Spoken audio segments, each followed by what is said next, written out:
السلام عليكم الحبايب ديالي، لاباس عليكم مزيانين؟ المهم هذا النهار جيت ندير معكم الذكرى المولد النبوي الشريف. يعني عادي كنديرو حنا الجهه الشرقيه كنديرو بركوكش. المهم هذا هو بركوكش ديالي، راني حطيته في القناه عندي في القناه. اللي باغيه بركوكش تدخل ندير القناه ودير الطريقه. حنا الجهه الشرقيه ديالنا كنديرو بركوكش. انا ما درتوش في الزياده تاع مولد النبوي، انا درتو قبل كانت الوالده ديالي مسافره، انا غادي تسافر للبلاد وكانت معنا وباغيه يعني بركوكش، ودرت لها بركوكش يعني وفرحت بيها وكل شيء. المهم هنا واحد الطبسي كبير تاع الملوي، درت واحد الطبسي كبير تاع الملوي. درت واحد، المهم درت ملوي معمر بالكفته والبصله والفلفله، وشطوا لي شي حبات درتهم ملوي عادي. هذا مسمن، حنا كنقولوا له المسمن. درتو المهم درتو هنايا. صيفطتو مع الوالده لخوتي، بغاو المسمن المعمر. قلت لها هاي على راسي وعينيا، درت لهم واحد شويه. المهم فرحتهم، فرحت خوتي. يعني كنت عارفوا صحاب الغربه. ايوا هذا هو الاخر ديالي، هذا هو النهار ديالي اللي فوت. هنايا بغيت نشارك معكم الزميطه ديالنا الجهه الشرقيه، ماشي سلو. حنا هذه هي الزميطه كيديروها بالشعير، هنا بالزرع. كيديروا الزرع قبل ما ييبس، يعني كيحيدوه. المهم كيصاوبوه ويديروا ردو كيطحنوه كلشي كتولي هكا الزميطه. هنا عندي واحد الكاس تاع الماء وواحد 4 المعالق الزيت، واحد 4 المعالق الزيت وطبخي الماء. المهم يطبخ الماء، من يغلى الماء ونعجنوا فيها الزميطه ديالنا. المهم صحاب الجهه الشرقيه راهم يعرفوا ما معنى الزميطه، يعني كتجي غزاله، كتجي ما شاء الله تبارك الله. المهم قلت لك كيديروها بالزرع بالشعير. المهم كيصاوبوه ويعدلوه قبل ما يطحنوها كيحمروها، كيحيروها مزيان، كيحيروها حب، ومن بعد كيطحنوها في الرحى.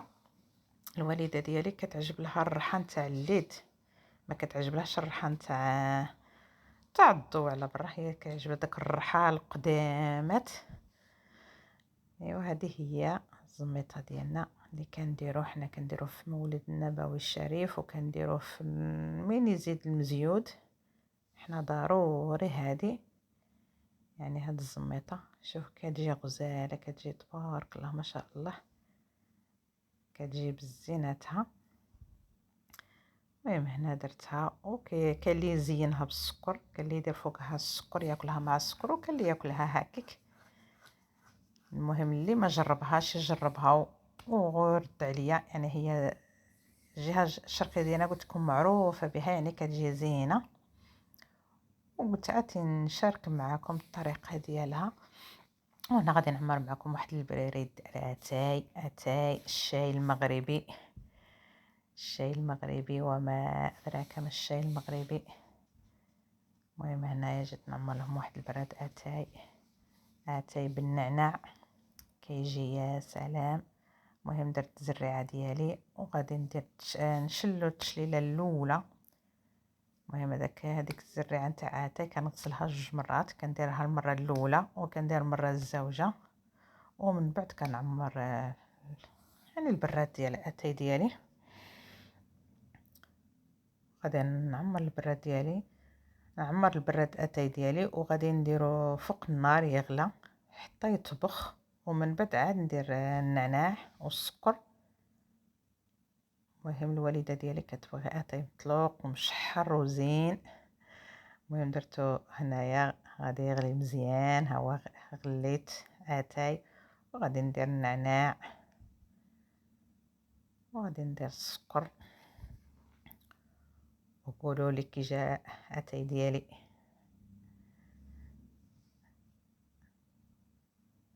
اتاي مع الجبعه كيجي حلو زين تبارك الله ما شاء الله. المهم هذا هو اتاي ديالي. المهم وشاركت معكم يعني النهار ديالي. يعني حنا ما كنحتفلوش بمولد النبوي عادي، يعني كنديرو غير داك بركوكش، يعني ما كنتلموش وكلشي، ما يعني ما كيتلموش العائله. عندي العائله ديالي كلها بعيده، يعني ما كنتلموش. والوالده ديالي هاد العام جلست يعني حضرت المولد النبوي، قالت لك ديري لنا بركوكش، بغات تفكر ايام زمان. ايام زمان كانوا يتلموا العائلات والجيران. المهم هذه هي الطفيله ديالي المتواضعه، مع ما كنت مدروكه مع الوالده نجمع لها الشنطه ديالها ونقضي لها الحوايج على برا. المهم على من قديت حطيته لها. هنايا درت تقنته ديالي، وهنايا واحد المادلينا بالكيك العجيب درك نشاركو معكم. وهاد الكاطو البسكوي درتو عمتي، خويا طلبو منها قالها ديريه لي. وهذه الملفايه والزميطه وشويه كرموس شويه التمر، وهذا المسمن ديالي المعمر. المهم درت داك الشيء خفيف وظريف ومع اتاي وبالصحه والراحه.